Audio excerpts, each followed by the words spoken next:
All right, if you're just joining us, we have been closely monitoring the crisis in Afghanistan and the effort to evacuate families in danger as the Taliban takes over. Since August 14th, the State Department estimates about 4,500 Americans have been evacuated from the country, and as many as 1,500 more are still waiting to get out. And as we told you at the top of the hour, a group of local students, some from the Cajon Valley Union School District, are stranded in the country. And joining us now is Congressman Darrell Issa, who represents the district where some of those students are from. Congressman, thank you for being here. Well, thanks for having me on. And I will note that some of the families we're working with roll over into Sarah Jacobs and other districts. But we're at this point, we're all pitching in to get things done and to make as many contacts with the White House, with the State Department, and with other interest groups that are trying to help these people who are scared, stranded, and quite frankly, running out of time. Congressman, you've obviously been in direct contact with these students and their families. How is everyone doing? Obviously, you said they're scared. What have you heard from them?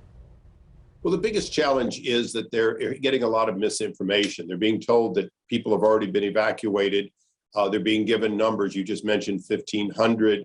The number that we're given is over 4,000 American citizens and permanent residents. Sometimes that gets confused. These students, it doesn't really matter whether they're permanent residents or they're citizens. We're trying to get them and their parents back, and it's a little confusing, and mostly because we're informing the State Department about people that we're talking to initially on through their Facebook accounts and other social media, and as we're informing them, then the question is, when are they in the queue? And the queue seems to be very confused. And no surprise, there's the Americans, but mixed in with that are tens of thousands of other Afghans who are also in the queue.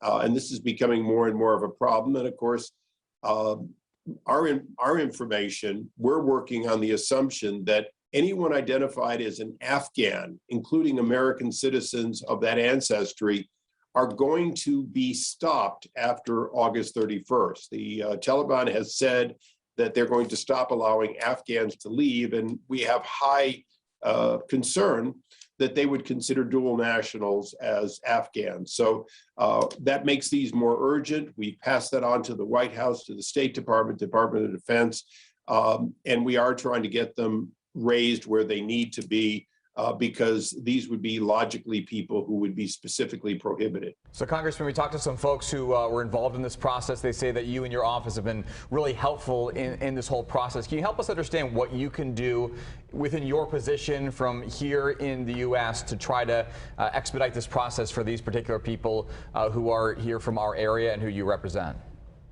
Most of it's informational. As we get the details, make sure that we coordinate, find out where they are, and get that information. To be candid, the State Department obviously was caught off guard, and because they've left the embassy, a lot of the information gathering capability they would have, they don't have. And so we're doing a lot of that as conduit. The other thing we're doing, of course, is when people reach out to us, we're saying, do you know of any others? And that's been helpful in expanding the window. The students specifically, though, came through the effort of the superintendent of the El Cajon system, and he deserves a lot of accolades for elevating this quickly to us. And as I said, I've been in contact with Sarah Jacobs, who we split that city a little bit. And again, at a time like this, nobody's going to ask exactly where you are in the line. The idea is to get the information and get it expedited. There is a certain amount of inherentness that when a congressman asks for something, perhaps that moves them up. I don't want to overestimate that, because we want everyone out, and we don't want to have some sort of a false sense that if you go to your congressman, you get out, and if you don't, you don't. The effort that all of us are making is to simply get the information, get them properly in the queue. But in the case of these dual nationals, we've got to get them out before August 31st, or the Taliban has said they will keep them. You know, Congressman, President Biden is sticking to that August 31st deadline to withdraw all of the troops. If it were up to you, what kind of approach would you take with our troops as well as those evacuations? Well, that's a tough one. I think the evacuation, all we could do is work with the government officials that are there and the DOD that are protecting them, I intend to do that. I'm a different brand. I believe that we should have continued working with the Northern Alliance, who have proven to be real fighters and real patriots. And I believe we should have kept the country stable the way we did Taiwan after they broke away from China, South Korea. This shouldn't have to be like Vietnam, but that's the decisions were made, and this is the result. I'm still pushing people to recognize that the resistance with what is technically the legitimate president now of Afghanistan is the Northern Alliance. And under the Constitution, the Taliban is in fact an insurgent force that has committed a coup.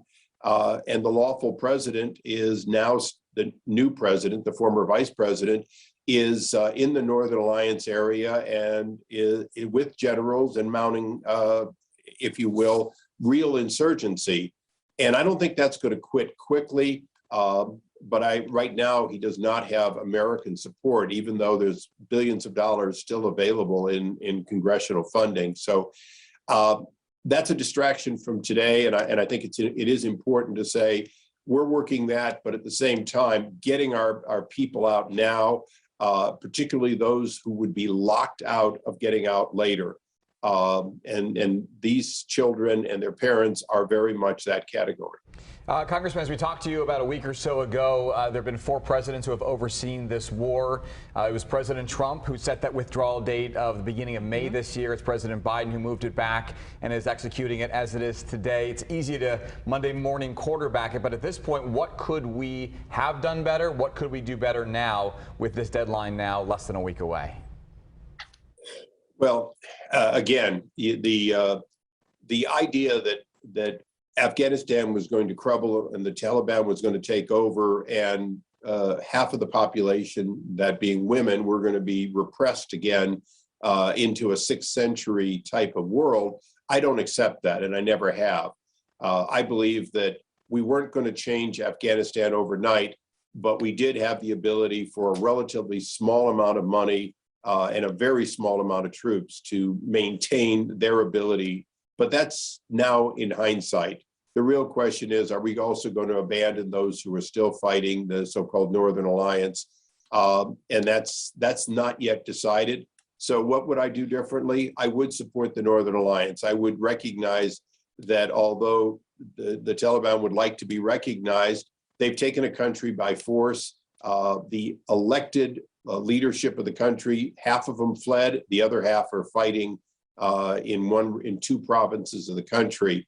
The important thing, though, right now, and I think what you see is at times like this, our differences, political differences, or even strategic, tactical differences, need to be set aside. We're trying to get our people out. I think every member of Congress has to be a conduit of information and work with everyone. And we're working directly with the White House now because they've asked us to feed them the information in addition to State Department. And so we'll keep doing that.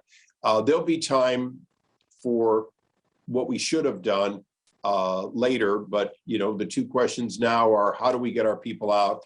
And do we recognize the forces that are still trying to maintain some part of the 20th century or 21st century in Afghanistan? And that's still an open book that I think shouldn't be closed. Okay, certainly a lot of work to be done here in the days to come. That deadline just 6 days away now, and the students from the Cajon Valley Union School District. If I can just add one more thing, I know you're on a time slot. Let's understand that as we get closer to August 31st, those men and women, those 5,000 soldiers, sailors, and Marines, as they start to move out, they're in tremendous peril. And this is not an easy activity. And so the president's decision to end this part of, if you will, the repatriation on the 31st is not without some recognition that we cannot stay in this undefendable area for very long. So I just want to make sure that we understand that's not an area where I think the president is incorrect. I think he has to get this done before both ISIS and Taliban began looking at us as a targetable enemy. All right, Congressman Darrell Issa, we got to leave it there. Appreciate your time. And again, the folks that are in your district and Sarah Jacobs' district, I'm sure very thankful for the work you guys are all doing. Thank you for speaking with us today. Of course. Thank you.